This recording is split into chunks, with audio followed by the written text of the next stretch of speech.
Hey everybody, my name is Jesse and welcome to my wrestling show, the place that we talk about all things wrestling.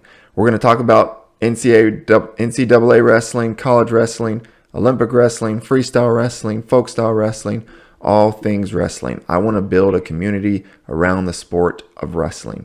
So subscribe, comment, let's talk about wrestling, let's build a community around the sport that we love. We're going to look at some lineup reviews, and today I want to look at the Iowa Hawkeyes. National champs from 2 years ago. Really excellent team last year. They do lose a lot, but it's the Iowa Hawkeyes. There's no such thing as rebuilding. They always reload. So let's take a look at the lineup. There's really only a few questions. Maybe at 133, I'm sure they'll give Colin Schriever a chance. I predict Brody Teske will likely be the starter. At 157, currently Brett Lee Reyna. You could see a couple other guys maybe push for this spot. Maybe Caleb Rathan wants to bump up and try to take the spot. I imagine they'll give some other guys a crack at it. And then lastly, 174. Unfortunately, Nelson Brands is injured. So Brennan Swafford is the starter. The only thing I could see happening here is if Aiden Riggins comes in and he's just ready to go and he's a little bit big and he wants to give it a go at 174 and he's the best option. Maybe he moves up. Maybe Patrick Kennedy bumps to 174 early in the season and Aiden comes out to start at 165. I don't see that happening, but if something were to happen, that's the most likely scenario in my opinion. So let's go through the rankings. Let's see the potential that the Iowa Hawkeyes have this year. So at 125, Spencer Lee. I am a huge Spencer Lee fan. You should be a huge Spencer Lee fan too. Whenever you hear an interview from this guy, he comes off as just so likable. He won a national champ on no ACLs. He just embodies the sport of wrestling, and he's a generational talent. If you live in Iowa, or if you live close to Iowa, or Iowa's coming to your town, go to the match. Watch Spencer Lee wrestle live. You're going to want to see it. So he's a generational talent, and so he's probably going to be on a pitch count this year, so he may not wrestle in a ton of duels. So if you can get to a duel where you know he's going to wrestle, do it. As far as his ceiling, obviously that's going to be number one. He can certainly be a national champ. His floor, when I say floor, I mean on his absolute worst day, which isn't saying much for Spencer because he literally had no ACLs, which would probably be the worst day for most people, and he still won a national title.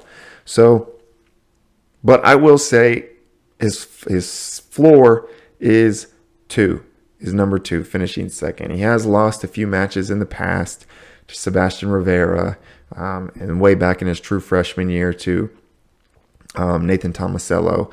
But Patrick Glory continues to get better every year, and so he's really tough. And if there's anyone who can beat Spencer, it's Patrick Glory. I'm not going to pick it, but I'll say Spencer Lee's floor is 2.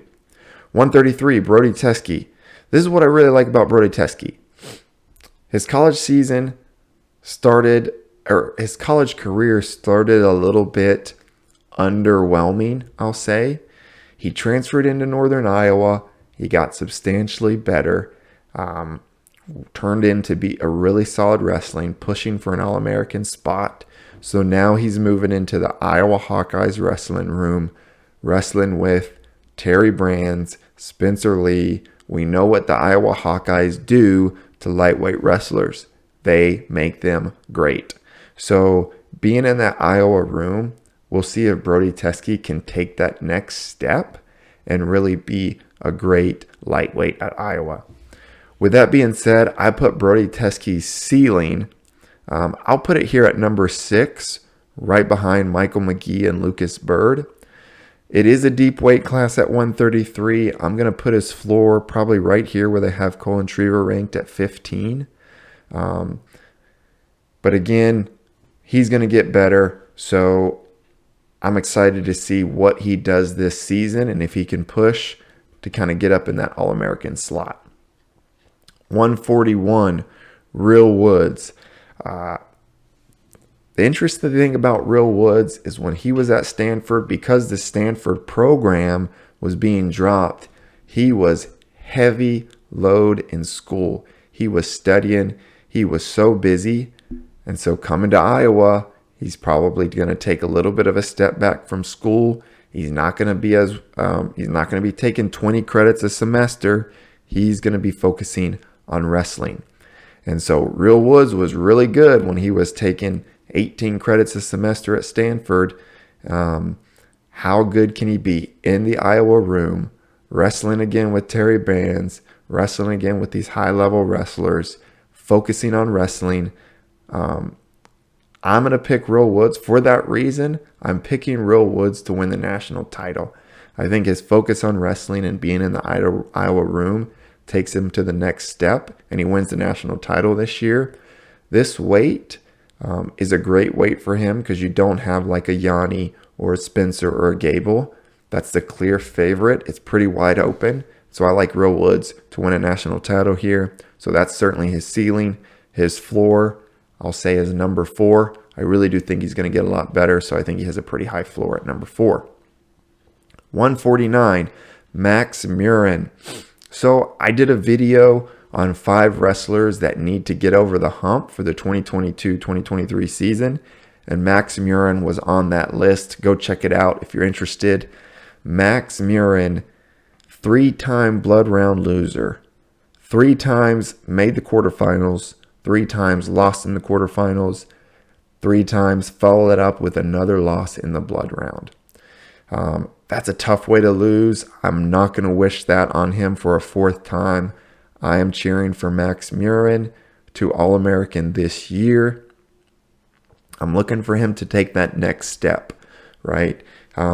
He's been pretty consistent in his output. I want to see him take the next step and kind of solidify himself as being better than these guys right here in the middle of the pack. So this is a pretty deep weight class, right?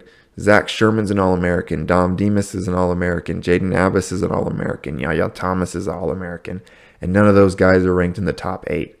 So this is a really deep weight class. Brock Mahler's coming back into the fold. So he's going to have his work cut out for him. He can certainly do it. He wrestles really, really hard. I will be cheering for Max Murin to get on the podium this year. 157. Okay, this is where we see another new face in the lineup. Reyna, or Bretley Reyna. Here, if you're an Iowa fan, if he can qualify for the tournament, maybe he gets 2 wins. I think you feel really good about this, about that result. He's still relative unproven. He's a freshman, so there's a lot of potential here to continue to get better. And so you'll learn a lot with this, with Bretley Reyna in November. In December, you're going to learn a lot and kind of figure out who you have. 165, Patrick Kennedy. So this, they have him ranked at 17. And to be honest, I think that's really low. I know why they have. I mean, he lost to William Formato this last year, who's a solid wrestler, and so that's why they have him down here at 17. But my perception of Patrick Kennedy, I mean, he wrestled Alex Marinelli tough. He has some other national qualifier type wins, and so I think his floor is probably where he's ranked right now at 17. I think when he's consistently in the Y lineup, he's wrestling every single week. Sometimes in these redshirt years, they only get 15 matches and they're wrestling in one tournament every 3 weeks. So you can't really get into your groove and you never really peak. And so as he gets into this groove, he's consistently battle tested. This is a spot where he can really move up the rankings. The tough part is 165 is super deep. Quincy Monday's moving down to 157, but this is a deep weight class. I'll say Patrick Kennedy's ceiling is probably number 8, right behind Peyton Hall, with Quincy Monday moving down. So a lot of room to grow there for Patrick Kennedy. 174. So I talked about Brennan before. Maybe they get a little tricky with the lineup, but this is what you like about Brennan. He came to Iowa because he loves the Iowa Hawkeyes. He's a senior. He's going to be wrestling an Iowa Hawkeye singlet in Carver Hawkeye Arena. That has got to get him fired up. He's going to be ready to go. I'm hoping he puts 100% into getting better and making the most of his last chance as an Iowa Hawkeye. I think this is his last year of eligibility. It always gets a little bit goofy with that extra COVID year, but that's what you're looking for. That's what you're banking on if you're an Iowa fan, is him saying, you know what, this is my dream, and I'm going to leave it all on the line. And then maybe he makes the tournament, picks off a couple matches. You feel really happy for him that he lived out his dream, and you feel happy that if you're an Iowa fan, he got a couple wins at the national tournament. Would be a really long stretch, I'd say, at this point, based off his results, to get anywhere close to maybe a blood round or an All-American spot. 184, Abe Assad, third-year starter, really tough. The good thing is I think he can wrestle with basically all these guys up to Marcus Coleman. These top 4 guys are really good, so I don't really see him at that level yet. But I do think he could get as high as 5th, and probably as low as maybe 16th here at Travis Whitlake's spot, right behind Matt. Matt Fine Silver's pretty good. Travis Whitlake's really good, bumping up from 165.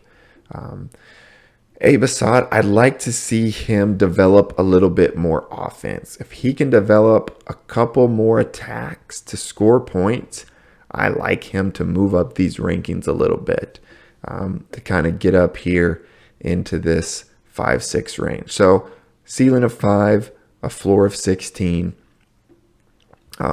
Excited to see if he can take the next step this year for the Iowa Hawkeyes. 197. So I'm going to say probably a similar thing for Jacob Warner and Anthony and Cassiope. Jacob Warner, this is what you got to like about Jacob Warner. He knows without a doubt he can win the national title. He can beat all of these guys. He can beat a Buchanan. He can beat a Max Dean. He can beat Rocky Elam. He can beat everyone in this field. And so he knows that he can win.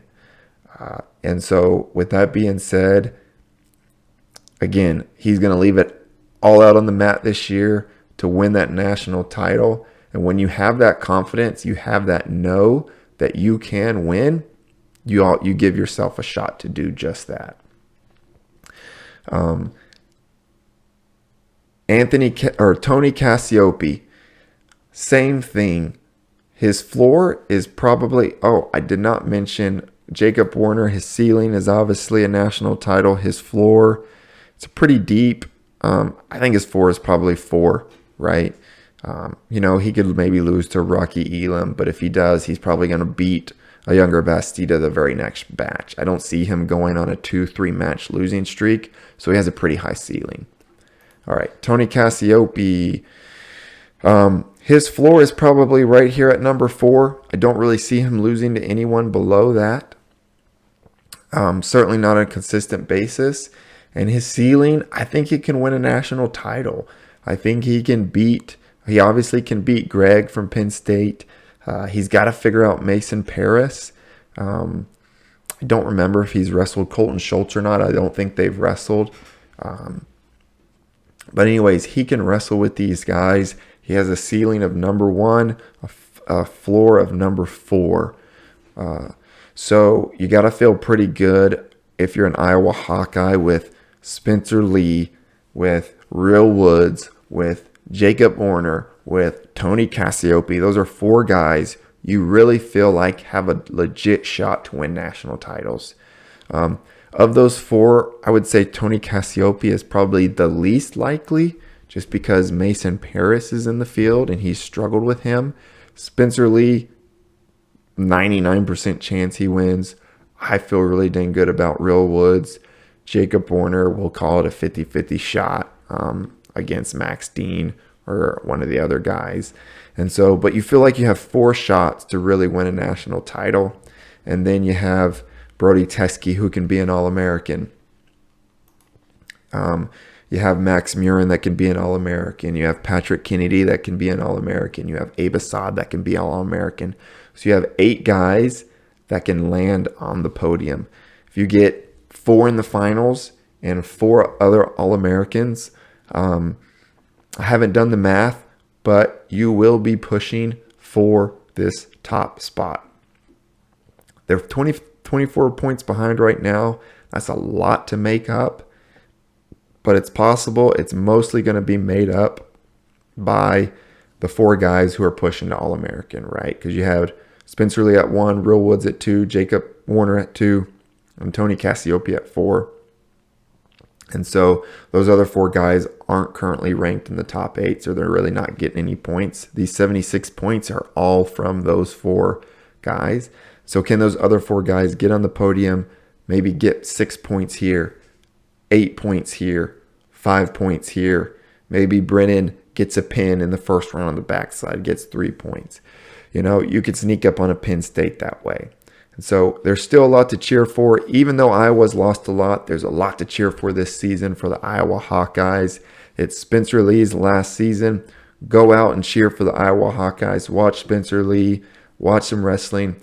Guys, thanks for tuning in. Subscribe, like, leave a comment. Let's build a community around the sport of wrestling, around the sport that we love, and we'll see you next time.